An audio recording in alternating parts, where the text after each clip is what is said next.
Muy buenos días, tenemos la oportunidad ahora de entrevistarnos con el doctor Eduardo González Velázquez, quien es un especialista en todo lo que es migración y el fenómeno migratorio en México.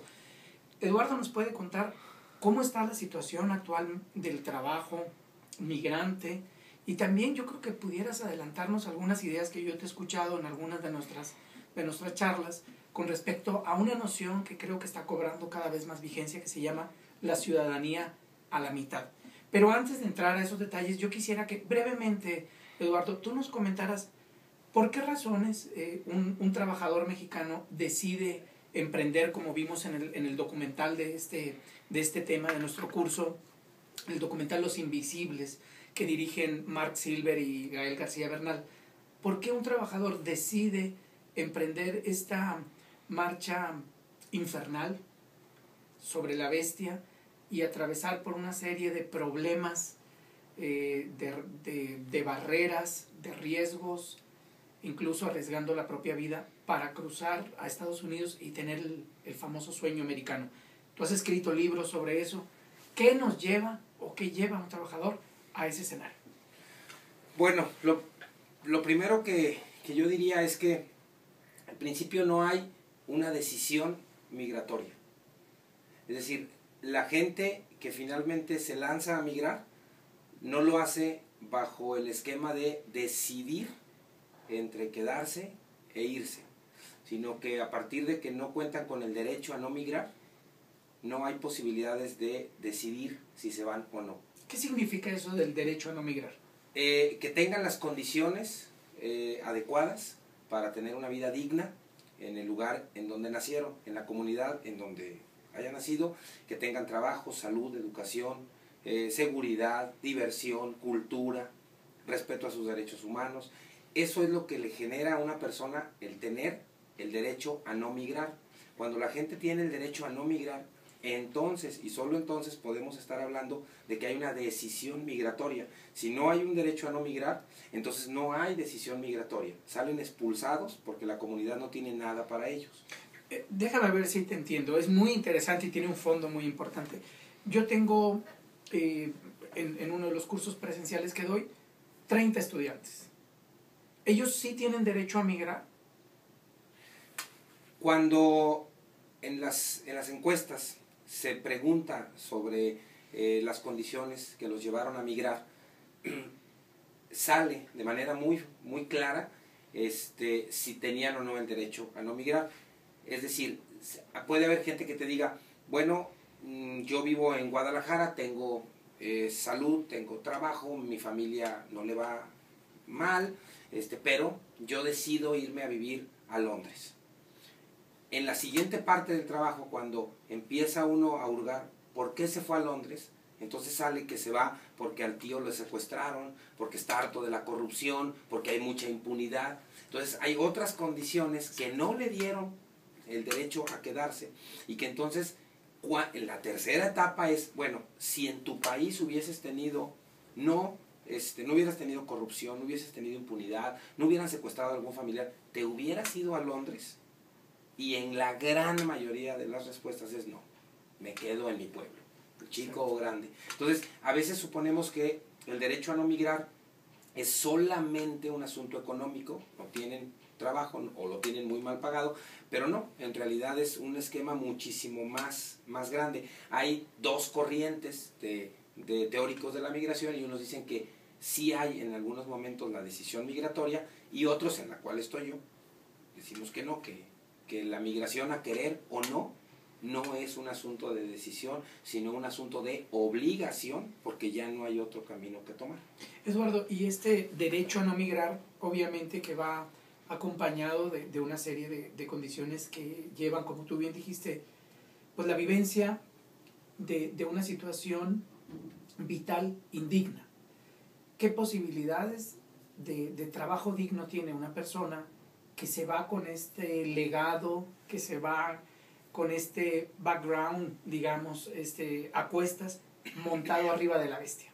¿Qué posibilidades tiene en Estados Unidos si no tiene escolaridad, si no tiene salud, si llegó golpeado, si fue violado, si fue vejado por autoridades o por mafias? Pues mira, esto nos lleva a algo que me parece que es bien importante. Cuando nosotros vemos las condiciones de vida que ellos alcanzan en Estados Unidos, algunas de ellas de mediana calidad y unas por debajo de esa calidad, nos podemos dar cuenta en principio lo que dejaron.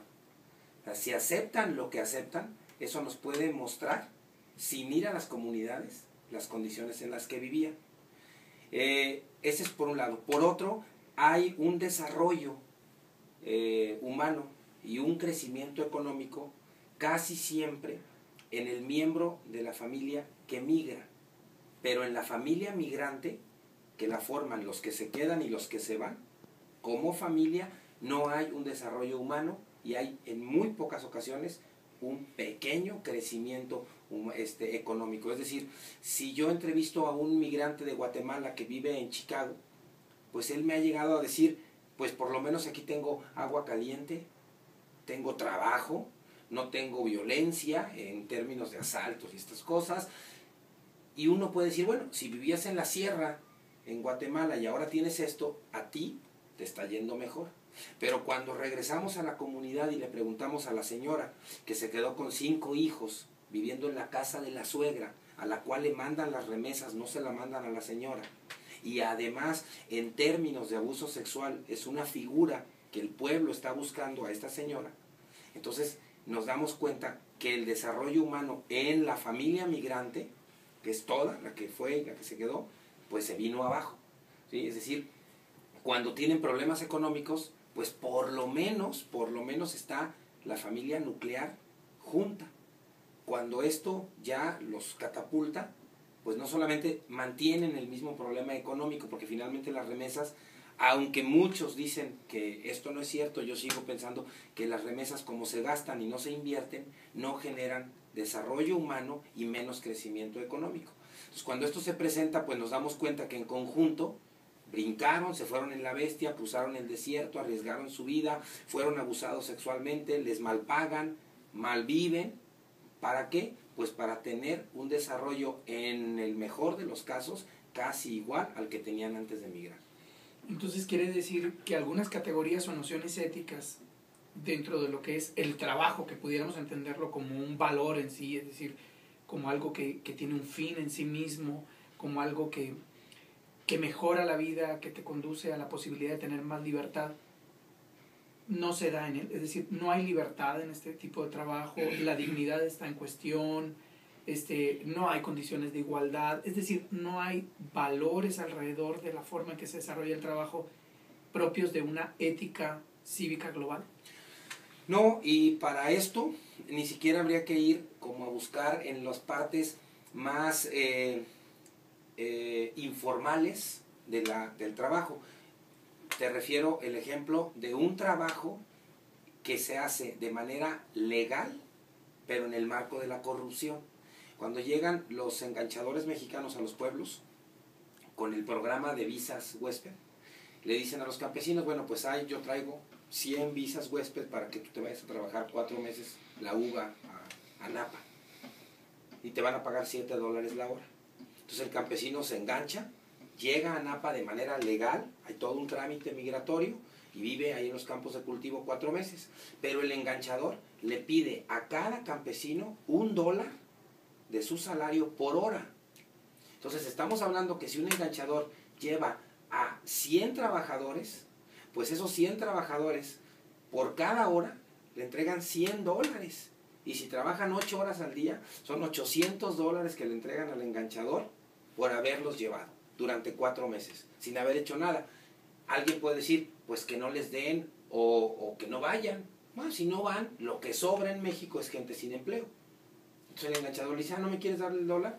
Pues no vas, mira, va tu primo, y se lleva al primo. Y así tenemos conocimiento de, pero miles de trabajadores que llevan muchísimos años yendo a Carolina del Norte, yendo a la uva, yendo a la naranja en Florida, que tienen que pagar $1 por que los enganchen en este programa de visas huésped. Si eso pasa en un programa legal avalado por el gobierno de México y el de Estados Unidos, pues nos podemos dar una idea de qué sucede cuando un obrero llega a una construcción, cuando un campesino llega a un campo de cultivo, pues las condiciones en las que vive son verdaderamente lamentables.